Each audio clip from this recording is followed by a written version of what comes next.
All right, last stretch here. So we're at milepost 105, or where 105 is supposed to be, and we have to go to 106. So this is our last mile. Again, kind of quiet.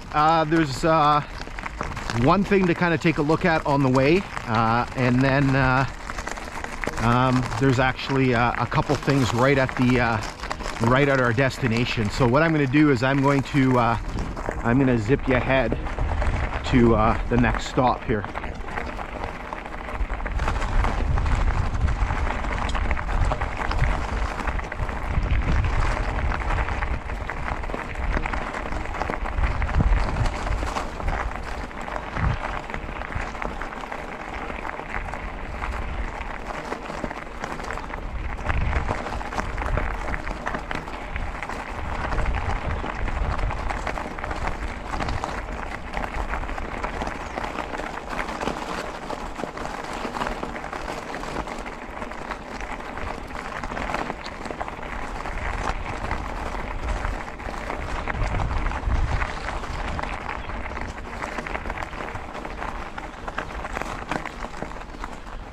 Okay, quick little stop here.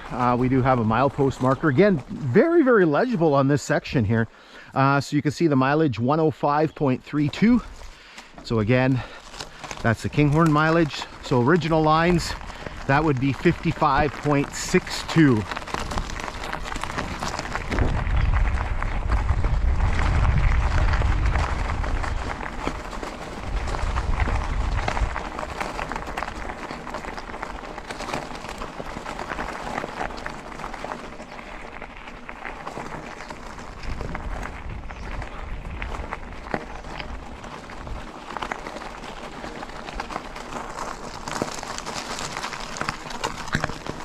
All right, next stop here. Kind of an interesting thing. We don't see these very, very often. They're kind of a little bit more sort of unique. I swear this was beside the grade when I was here 2 years ago, and then I was kind of looking around going, oh my God, did somebody take it? And then I noticed this can on the tree, and I just happened to notice the back end of the pole. So I don't know if somebody threw it up here. And so you can see we have a speed marker. And so you can see the speed indicated at 30 miles an hour.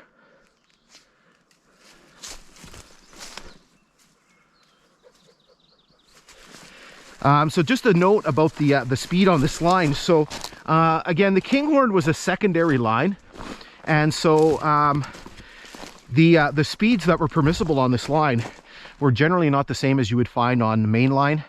You know, mainline trains are traveling like 50 miles an hour. Never see that speed on this line here. Usually 30, 35 miles an hour was the maximum. Again, just because of the fact that it wasn't maintained and it wasn't set up the same way as the main line was. Lots of old infrastructure, lots of the main line is basically all continuously welded rails. There was only a few sections of that on this line, mostly all just jointed 100-pound rails.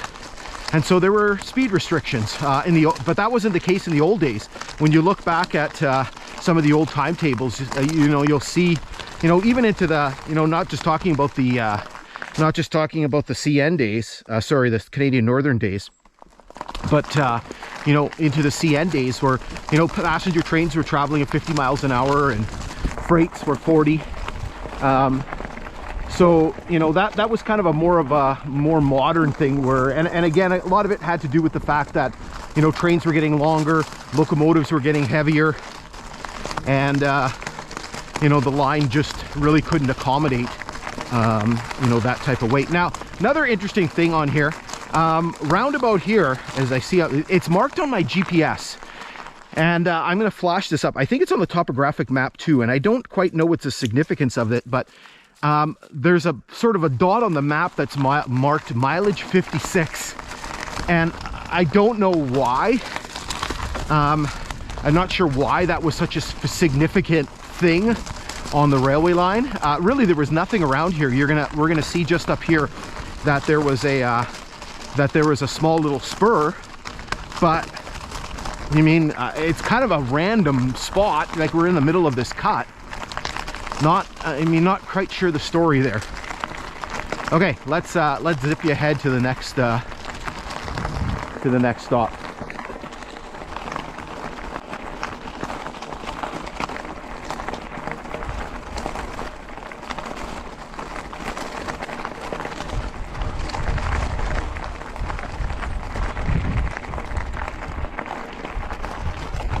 All right, so we got two things happening here.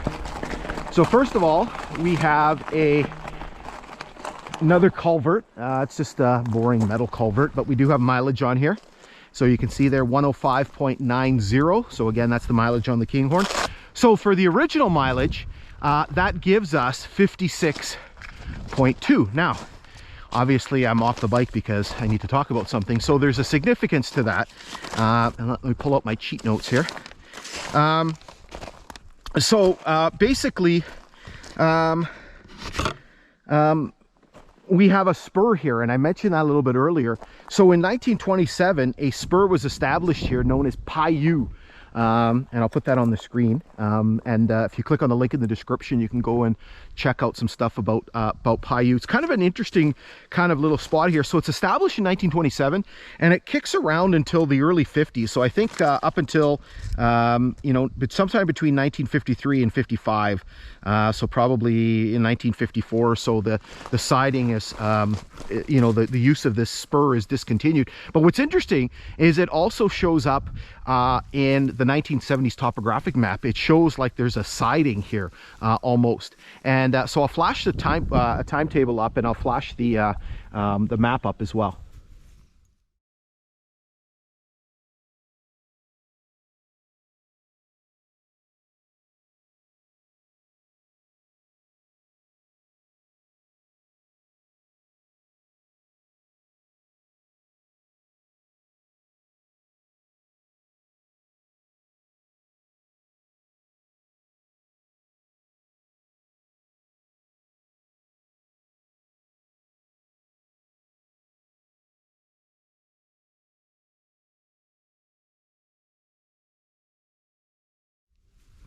So here, again, I don't know if it's definitive, but I see something here.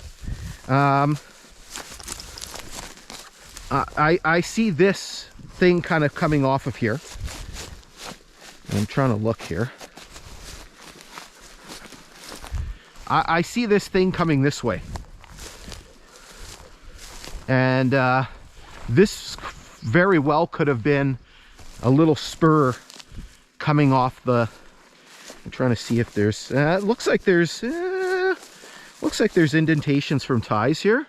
Could be, maybe it's not just in my head, but I definitely see something. There's a ditch here and there's a ditch there.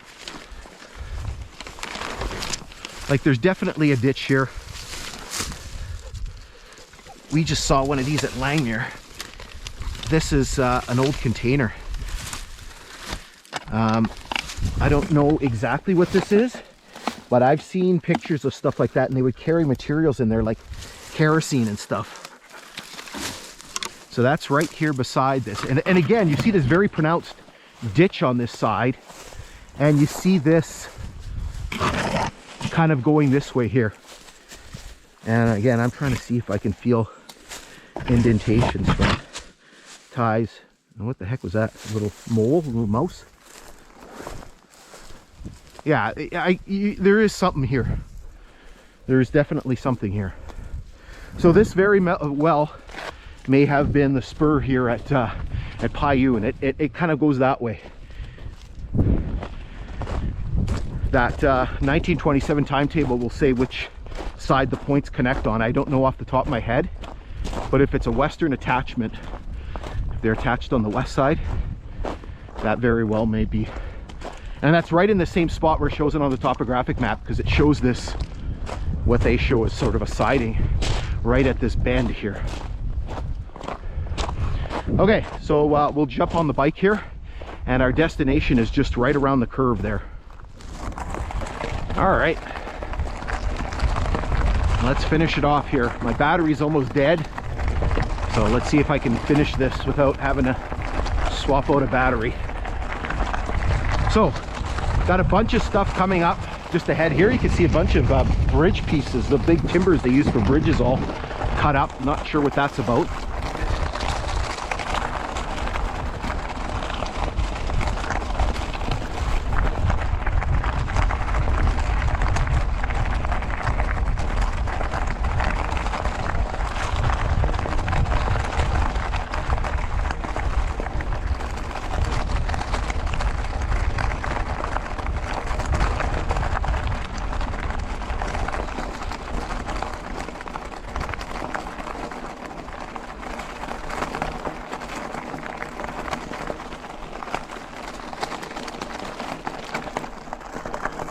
All right, so our destination is just right up there. There's a road. I don't know if it has a name.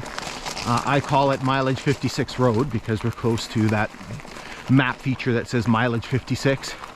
So here we got a bunch of stuff. So here is supposed to be the milepost 106 marker, but like all the other ones on this section, don't see a thing.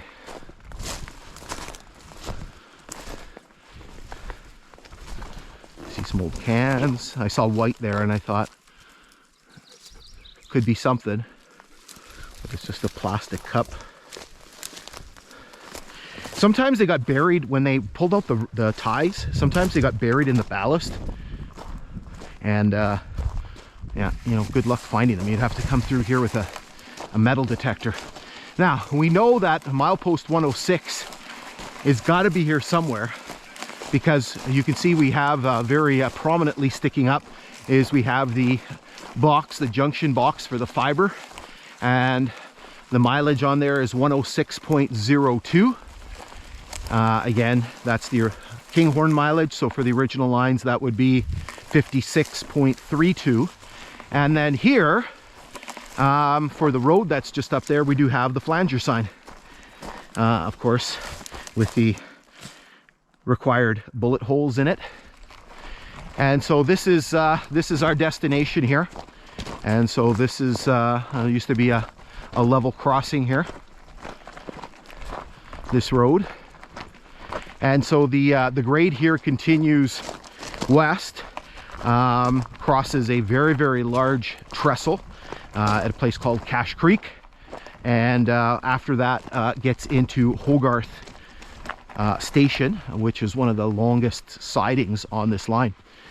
Okay, so hopefully you've enjoyed today's exploration, and again, kind of a little bit of a quieter one, but lots of interesting things to, a few interesting things to take a look at, very few unique things to take a look at. So we have done this section, but we're going to be redoing this section probably in the fall time. I'm going to try to take my drone up to Cache Creek and get some fall drone video footage of the trestle there. So we have done this, but we will be redoing it.